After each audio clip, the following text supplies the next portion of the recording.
ఇంకా టెట్ ఎగ్జామ్‌కి కేవలం 20 డేస్ మాత్రమే టైం ఉంది. కానీ సిలబస్ ఏమో చాలా ఉంది. ఇంత తక్కువ టైంలో సిలబస్ పూర్తవుతుందా?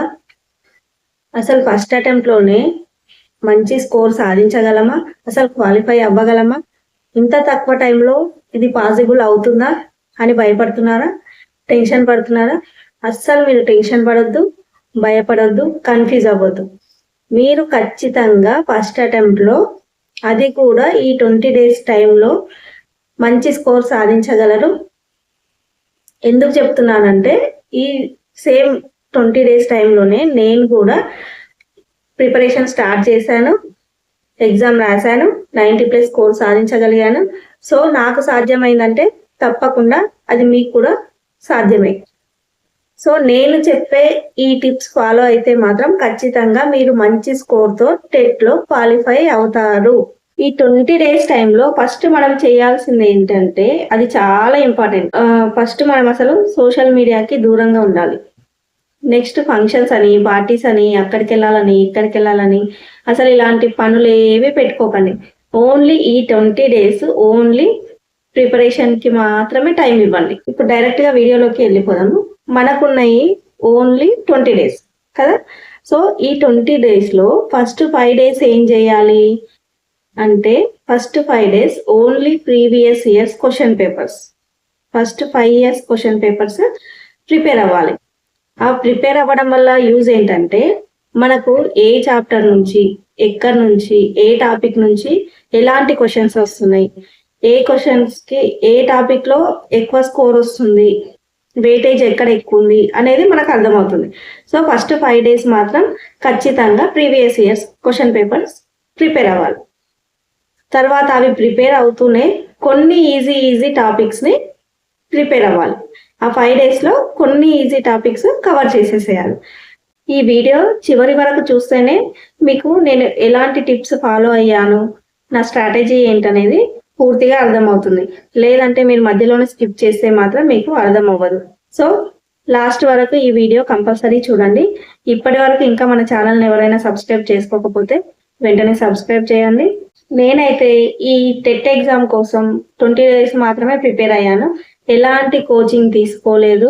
అసలు టెక్స్ట్ బుక్స్ కూడా చదవలేదు. ఎందుకంటే ఓన్లీ 20 డేస్‌లో ఎస్సీఆర్‌టీ బుక్స్ చదివే అంత టైం ఉండదు, సరిపోదు. కాబట్టి టెక్స్ట్ బుక్స్ కూడా చదవలేదు. ఓన్లీ యూట్యూబ్‌ని వాడుకున్నాను.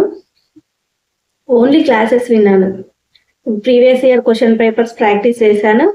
Morning 2 hours, afternoon 2 hours, evening 2 hours. Only 6 hours మాత్రమే నేను చదివేదాన్ని. మిగతా టైంలో వంట చేస్తున్నప్పుడు, బట్టలు మడతపెడుతున్నప్పుడు కానీ, ఇల్లు క్లీనింగ్ చేసేటప్పుడు కానీ, మిగతా ఇంకెక్కడ టైం దొరికినా కూడా ఆన్లైన్‌లో క్లాసెస్ పెట్టుకొని వినేదాన్ని.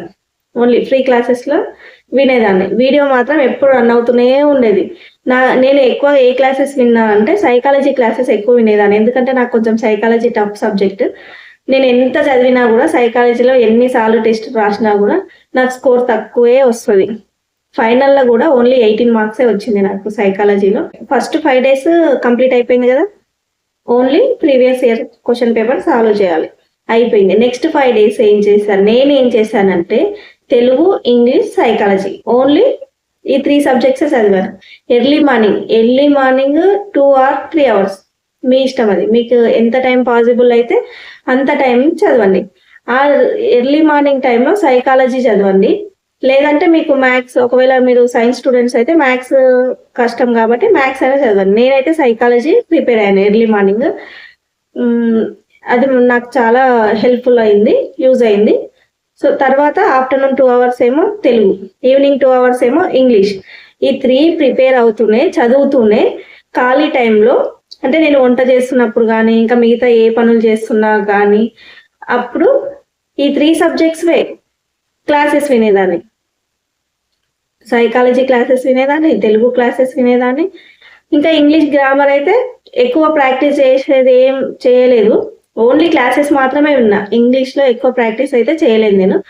ఓన్లీ క్లాసెస్ మాత్రమే విన్నా. విని ఈ 5 డేస్‌లో చేస్తాం కదా! నైట్ 2 అవర్స్ ఉంది కదా! ఆ నైట్ 2 అవర్స్‌లో 1 అవర్ క్లాస్ వినేదాన్ని. 1 అవర్ ఉంటది కదా! ఆ 1 అవర్‌లో మార్నింగ్ నుంచి ఏమేమైతే చదివాము, సైకాలజీ, తెలుగు, ఇంగ్లీష్ అయితే ఎక్కువగా నేను ఎగ్జామ్స్ కూడా రాయలేదండి. ఎక్కువ ఫోకస్ సైకాలజీ, తెలుగు మీదనే ఎక్కువ ఫోకస్ చేశాను. సో ఆ 2 మార్నింగ్ నుంచి ఏం చదివానో దానికైతే కంపల్సరీ టెస్ట్ రాసేదాన్ని. ఈవినింగ్ నైట్ కంపల్సరీ రివిజన్ చేసి ఒక టెస్ట్ అయితే కంపల్సరీగా ఏ టాపిక్ చదివానో ఆ టాపిక్ మీద పక్కా టెస్ట్ రాసే పడుకునేదాన్ని. అట్లా 5 డేస్లో సైకాలజీ, తెలుగు, ఇంగ్లీష్ ఈ 3 సబ్జెక్ట్స్ కంప్లీట్ చేశాను. అంటే మొత్తం అన్ని టాపిక్స్ అనే అనుకోకండి, ఏవైతే ఎక్కువ స్కోర్ ఉంటాయో, ఏవైతే ఎక్కువ వెయిటేజ్ ఉంటాయో ఓన్లీ ఆ టాపిక్స్కే ఎక్కువ ఇంపార్టెన్స్ ఇచ్చిన నేను. ఇచ్చేసి కంప్లీట్ చేశాను. చేసిన తర్వాత నాకైతే వీడియోస్ వినడం వల్ల, ఆన్లైన్ క్లాసెస్ వినడం వల్లనే ఎక్కువ యూజ్ అయింది. ఎందుకంటే మనకు అన్ని చాప్టర్స్ 20 డేస్లో అన్ని చాప్టర్స్ కంప్లీట్ చేయడం అంటే ఇట్స్ నాట్ పాసిబుల్. సో అందుకనే ఓన్లీ వీడియో క్లాసెస్ నాకు చాలా హెల్ప్ అయినాయి. నెక్స్ట్ ఏంటి, మనకు 10 డేస్ కంప్లీట్ అయిపోయింది కదా. నెక్స్ట్ 5 డేస్ ఏం చేయాలంటే, మీకు ఇష్టమైన సబ్జెక్ట్, ఒకవేళ మీరు మ్యాథ్స్ అయితే మ్యాథ్స్, సైన్స్ అయితే సైన్స్, సోషల్ అయితే సోషల్, మీరు ఏ బ్యాక్గ్రౌండ్ అయితే ఆ సబ్జెక్ట్ తీసుకొని ఆ 5 డేస్లో అందులో ఏమేమైతే ఎక్కువ వెయిటేజ్ చాప్టర్స్ ఉన్నాయో ఓన్లీ ఆ చాప్టర్స్ ప్రిపేర్ అవ్వండి. ప్లస్ ఆ చాప్టర్కి ఏదైతే ప్రిపేర్ అవుతారో దానికి పక్కాగా ఒక టెస్ట్ తీసుకోండి. టెస్ట్ అయితే పక్కా రాయాల్సిందే. మెథడాలజీస్ ఉన్నాయి కదా, ఆ మెథడాలజీస్ కూడా ప్రిపేర్ అవ్వండి, మీ ఇష్టం. మ్యాథ్స్ ఆల్రెడీ మీరు ఏ సబ్జెక్ట్ ప్రిపేర్ అవుతున్నారో దానికి సంబంధించిన మెథడాలజీ దాంతోపాటు కంటిన్యూయేషన్ పెట్టేసుకోండి. ప్లస్ తెలుగు కానీ ఇంగ్లీష్ కానీ మెథడాలజీస్, తెలుగు ఇంగ్లీష్ మెథడాలజీస్ కూడా దాంతోపాటే ప్రిపేర్ అవ్వండి. నేనైతే ఈ టిప్పే ఫాలో అయ్యానండి. నా సబ్జెక్ట్ మ్యాథ్స్. సో మ్యాథ్స్ కాబట్టి మ్యాథ్స్లో నేనైతే ఎక్కువగా previous years question papers practice చేశాను. ప్లస్ ఏ చాప్టర్ నుంచి వెయిటేజ్ ఎక్కువ ఉందో ఆ చాప్టర్స్ ప్రాక్టీస్ చేశాను. అందులో నుంచి డైలీ ఒక టెస్ట్ అయితే కంపల్సరీ రాసేదాన్ని. వీలైతే పక్కా ఒక మాక్ టెస్ట్ కూడా రాసేదాన్ని డైలీ. లాస్ట్ 5 డేస్లో అయితే మాక్ టెస్ట్ కంపల్సరీ రాయండి. ప్లస్ ఇప్పటి వరకు మీరు చదవని టాపిక్స్ ఏవైతే ఉన్నాయో అవి అస్సలు ముట్టుకోవద్దు. ఎందుకంటే మళ్ళీ అవి ముట్టుకున్నాం అనుకోండి, మళ్ళీ మనకు టైం వేస్ట్ అవుతుంది. ఆల్రెడీ చదివినవి రివిజన్ చేయకపోతే మనం చదివింది కూడా మర్చిపోతాం, గుర్తుండదు. ఒకసారి చదవడం వల్ల మనకు అస్సలు గుర్తుండదు. సో కొత్త టాపిక్స్ అస్సలు చదవకండి. మీరు ఇప్పటి వరకు ఏవైతే టాపిక్స్ చదివారో అవే రివిజన్ చేయండి, మాక్ టెస్ట్ రాయండి. అప్పుడైతే మీకు అర్థమవుతుంది మనం ఎంతవరకు చదివాము, ఎక్కడ మనకు మార్క్స్ తగ్గుతున్నాయి, ఇంకా మనం ఏం చదవాలన్నది మనకు అర్థమవుతుంది. ఇప్పటి వరకు చదివిన దాంట్లో మనకు ఎక్కడైతే స్కోర్ తగ్గుతుందో అది మళ్ళీ ఒకసారి రివైజ్ చేయండి. పక్కా డైలీ రివిజన్ మాత్రం కంపల్సరీ చేయాలి. 5 డేస్లో ఓన్లీ రివిజన్, మార్క్ టెస్ట్, ఈ 2 పనులు మాత్రం చేయాలి మీరు. ఇంకా వేరే ఏం చేయొద్దు. లాస్ట్లో మీకు ఒక టిప్ చెప్తానన్నాను కదా, అదేంటంటే నేను ఏ టిప్ ఫాలో అయ్యానంటే, నేను ఎర్లీ మార్నింగ్ క్లాసెస్ చదివేదాన్ని కదా. ఎర్లీ మార్నింగ్ ఏ టాపిక్స్ అయితే చదివేదాన్నో, మార్నింగ్ ఈవినింగ్ ఏ టాపిక్స్ అయితే చదివేదాన్నో సేమ్ టాపిక్స్కి సంబంధించిన క్లాసెస్, ఆన్లైన్ క్లాసెస్ వినేదాన్ని. యూట్యూబ్లో చాలా అవైలబుల్గా ఉంటాయి కదా, అందులో ఉన్న క్లాసెస్ నేను వినేదాన్ని. సో అది నాకు చాలా యూజ్ అయింది. ఎందుకంటారా, ఇప్పుడు మనం చదివిన దాంతో పాటు క్లాస్ వినడం వల్ల మనకు అక్కడ ఒక రివిజన్ అవుతుంది. సో అది ప్లస్ అయింది. రివిజన్ చేస్తేనే మనకు పక్కాగా గుర్తుంటుంది. ఒక్కసారి చదివి వదిలేస్తే మాత్రం గుర్తుండదు. సో రివిజన్ పక్కా చేయండి.